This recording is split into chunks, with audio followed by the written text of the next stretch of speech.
بسم الله الرحمن الرحیم.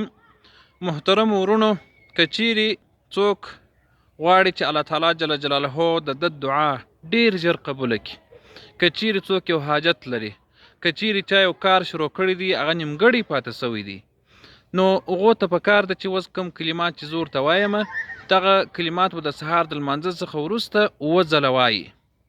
دا د ابو داود حدیث دی. حسبي الله لا اله الا الله عليه توکلت وهو رب العرش العظیم.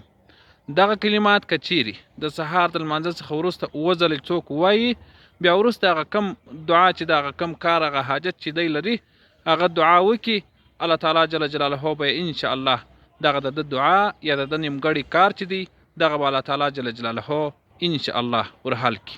د ثواب په خاطر ویډیو شیر کړئ ترڅو کچيري د مسلمان دغه یو حاجت وي هغه سر ته ورسیږي، الله تعالی جل جلاله به تاسو ته هم ثواب در نصیب کړي.